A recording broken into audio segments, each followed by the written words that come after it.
Hola, buenos días y bienvenidos a este nuevo vídeo de mercados en el que vamos a hacer un repaso de la situación general. Eh, mm, Qué difícil es esto de la bolsa, ¿verdad? Eh, sé que es una perogrullada, pero sobre todo porque mantener la ecuanimidad, la objetividad, es complicado, sobre todo porque lo que nos estamos jugando es nuestro dinero y eso es sagrado, ¿no? Pero en el fondo no deja de llamarme la atención, no ahora, prácticamente siempre, desde que estoy en este negocio, cómo somos capaces de cambiar un escenario rotundo solo de un día para otro, ¿no? Es decir, comentarios que leía o escuchaba la semana pasada respecto a un escenario, por ejemplo, y dado que estaba instalado, bueno, para mí no cabe hablar en pasado, está instalado un escenario bajista, como muchas opiniones solo por la jornada de ayer están empezando a cambiar, como si algo hubiera cambiado en el escenario macroeconómico, que yo sepa, no es el caso, no ha sucedido absolutamente nada, ¿no? Pero parece que los simples rebotes de ayer, más los que de por sí auguran los índices americanos en su cotización actual en los futuros, pues parece como si hubiera que haya podido matizarlos, lo entiendo, es lógico, ¿no? No es lo mismo que estemos aquí, ahora mismo en el DAX alemán, a estar aquí o por debajo de este nivel, evidentemente, ¿no? Pero hasta el punto de hacer cambiar por completo tu visión sobre el escenario, en fin, no sé, me parece, pero bueno, esto es la bolsa y es un cúmulo de emociones tremendo, ¿no? Yo lo que veo es, de momento, qué es lo que están protagonizando todos los índices europeos. Pues en principio una especie de pullback. Vamos a ver dónde finaliza la jornada de hoy. Pullback, pullback a lo que en su momento fueron niveles muy importantes, que eran los mínimos de mayo, y que en el caso del DAX alemán, que es el gráfico que tienen en pantalla, era el 0,618% de Fibonacci de lo que había sido todo el rebote desde marzo. Por lo tanto, su pérdida ya de por sí, pérdida confirmada, ¿eh? Y también con precios de cierre semanal. Por lo tanto, esto es muy feo y sigue abundando en un escenario de continuidad bajista, en principio. Esto que estamos viviendo, rebote importante, sí, es normal. No vas a estar cayendo todos los días, sobre todo cuando venía de esta secuencia, en la que sí, prácticamente todos los días había estado cayendo, ¿no? Incluso puedo ir a buscar algún Fibonacci de lo que ha sido esta última caída, sin que ello tenga necesariamente que suponer que abandonar el escenario bajista. Una cosa es que lo matice, otra es que nos obligue a abandonarlo, ¿no?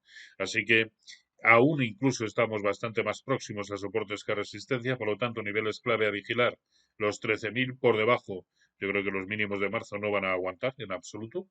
Iremos a buscar niveles sensiblemente inferiores. Y por el lado de arriba, incluso en el mejor de los casos, mejor para quienes manejan opciones alcistas, podríamos buscar la zona de 14.060 sin que tampoco eso tenga por qué hacernos abandonar un escenario de continuidad bajista. Para mí, en el fondo, ¿en qué estamos metidos? Hemos visto, vamos a ver si es solo una A o si después se corresponde con otra cosa, ¿no? Pero esto en principio cabría calificarlo como una gran onda A, todo esto que estamos viviendo o que hemos vivido más concretamente hasta los 14.700, yo lo calificaría como una onda B eh, con un C truncado, y aquí probablemente haya comenzado la onda C, ¿no? Bueno, hablar en términos de Elliot, como saben, es muy complicado, pero perfectamente podría ser este uno de los escenarios más plausibles, ¿no? En el caso del Eurostoxx 50, incluso el escenario es bastante peor, mucho más bajista. ¿Por qué? Pues porque estos mínimos que hemos visto a finales de la semana pasada eran los mínimos del año. Era irse muy por debajo de los mínimos y mucho más en precios de cierre que habíamos visto durante todo el año. Por lo tanto, el escenario que sigue instalado es el escenario bajista.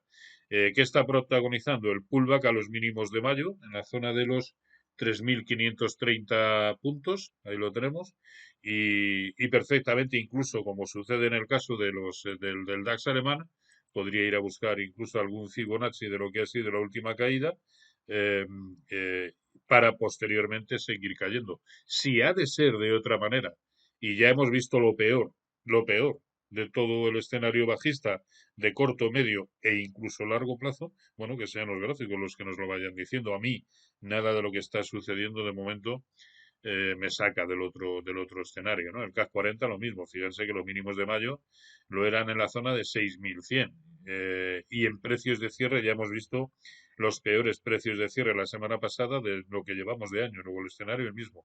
Siguiente objetivo para protagonizar el pullback, algo que ya están haciendo DAX y Eurostoxx, la zona de los 6.100.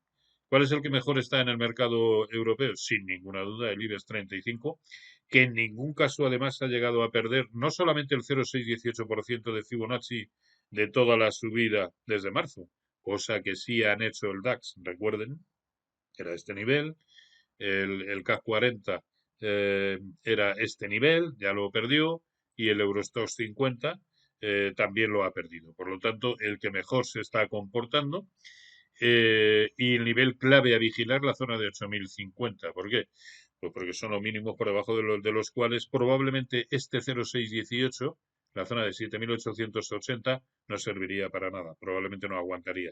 ¿Por qué? Porque si el precio pierde este nivel, la zona de esos 8.050, será como consecuencia de que el resto de índices europeos ya han perdido los niveles que acabamos de mencionar como soportazos, que en definitiva son los mínimos de la semana pasada, ¿no? Mientras tanto, y dado que aquí no hay pullback que protagonizar, ¿qué es lo que puede buscar el IBEX 35? Niveles de Fibonacci de lo que ha sido simplemente la última caída. Por lo tanto, objetivos 8.460, 8.565 y 8.660. Perfectamente podría buscar alguno de esos niveles.